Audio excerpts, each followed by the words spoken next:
आपको लेके जा रहे हैं भारत और पाकिस्तान बॉर्डर पर स्थित एक पोस्ट लोंगेवाला पोस्ट, जो कि यहाँ से तकरीबन 18 किलोमीटर की दूरी पर है।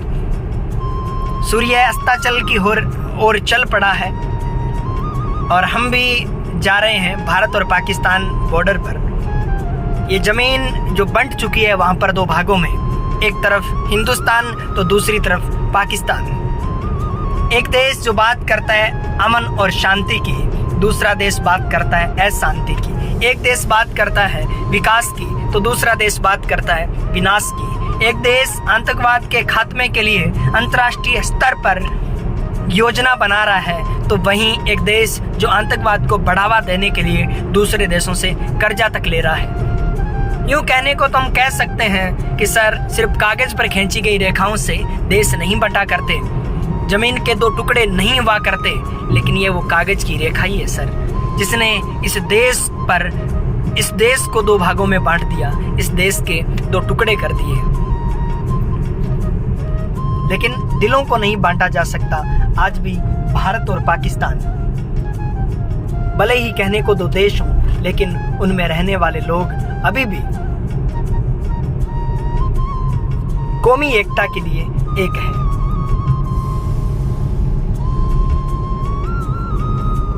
सेना की जगह जगह चौकियां यहाँ से आपको नजर आएगी और सुदूर सीमावर्ती जिला है जैसलमेर, और इस जैसलमेर जिले में आखिरी छोर तक सड़कें हैं वो पहुंचा दी गई है। अलग अलग पार्टियों की विचारधारा हो सकती है, हमारे अलग अलग विचार हमारे हो सकते हैं, लेकिन कहना पड़ेगा सर, तब का जैसलमेर और अब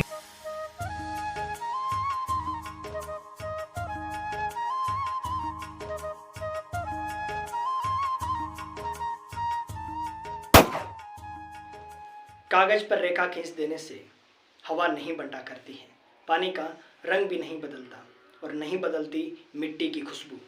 लेकिन क्या आप जानते हैं, कागज पर रेखा खींचकर देश का बंटवारा किया जा सकता है। कुछ ऐसा ही बंटवारा हुआ था भारत का, और एक नया देश बना था पाकिस्तान। एक पाकिस्तान के दो हिस्से थे 1947 से 1972 तक।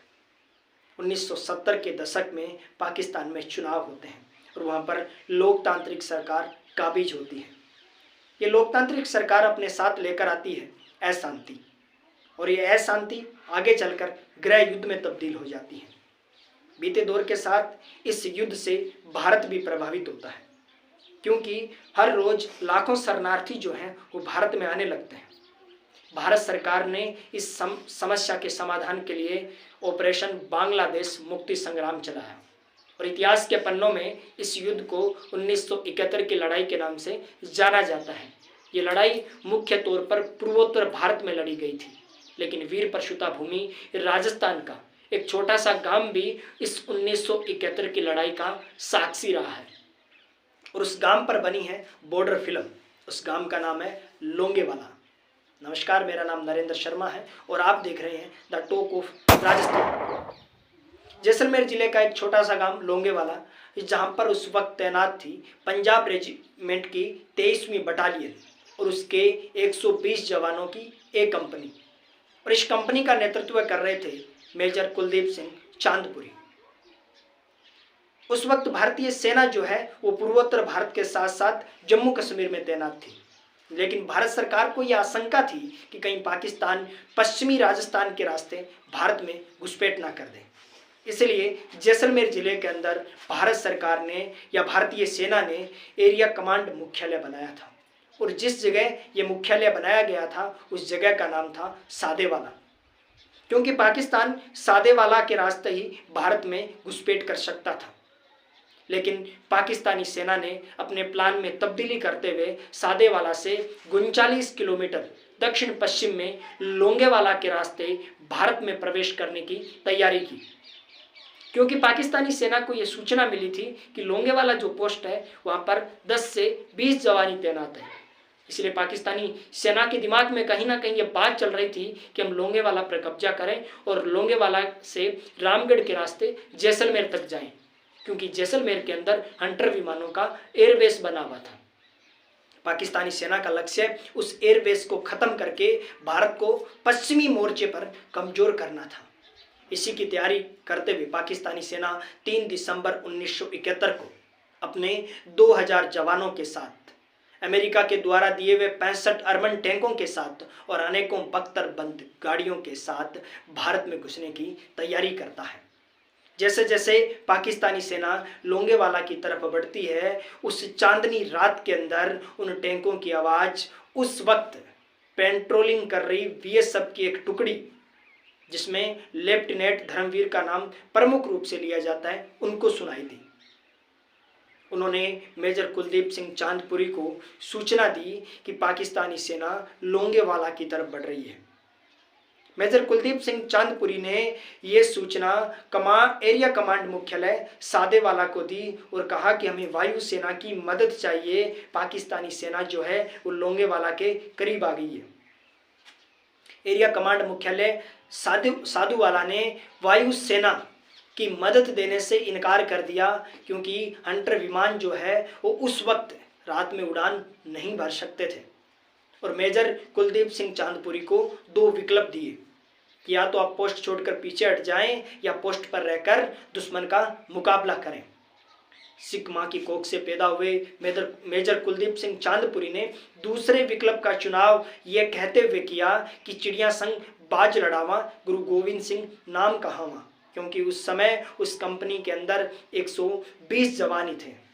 कहते हैं उसी वक्त एक नाटकीय घटना होती है, और यह घटना ये थी कि भारतीय सेना ने वहां पर कंटीली तार बिछा रखी थी और कुछ एंटी टैंक माइंस भी बिछा रखी थी। पाकिस्तानी सेना को लगा कि यहाँ पर इस एरिया के अंदर भारतीय सेना ने एंटी टैंक माइंस बिछा रखी है, और पाकिस्तान अपने टैंकों को वहां पर रोक देता है। और यही कहते हैं कि पाकिस्तान की सबसे बड़ी गलती थी, क्योंकि पाकिस्तान के पास जो टैंक थे वो अमेरिका के द्वारा दिए हुए थे, और उन टैंकों की अनेक खूबियां थी। अनेक खूबियों के साथ एक कमजोरी ये थी कि वो टैंक रेतीली मिट्टी में रुकने के बाद दोबारा उनको चला पाना मुश्किल काम था। पाकिस्तानी सेना ने वो टैंक जो है वो थोड़ी दूरी पर रोक लिए, और जो टैंक आगे बढ़े वो माइंस का शिकार हो गए। कहते हैं कि भारतीय सेना के पास उस समय माइंस भी बहुत कम थी, लेकिन कम माइंस के अंदर भी भारतीय सेना ने बड़ा धमाका कर दिखाया, और जो टैंक ब्लास्ट हुए थे उन टैंकों के ब्लास्ट होने से उस चांदनी रात में और ज़्यादा रोशनी हो गई, और जो 120 जवान थे वो पाकिस्तानी सेना को हजारों में नजर आए, और इसी के साथ पाकिस्तानी सेना का मनोबल टूट गया। और जो टैंक पाकिस्तान ने पीछे रोके थे वो टैंक भारतीय सेना की रेंज में आ गए, जिससे भारतीय सैनिक जो है वो बंकरों में बैठकर आसानी से उन टैंकों पर हमला कर सकते थे। भारतीय सेना ने लगभग 5.5 घंटे अपने शौर्य और पराक्रम के साथ लड़ाई लड़ी, और 4 दिसंबर को जैसे ही सूर्य की किरण धरातल पर पड़ी, जैसलमेर से हंटर विमान जो है तो उड़ान भरकर आए, और उन्होंने पाकिस्तानी टैंकों पर कहर बरपाया।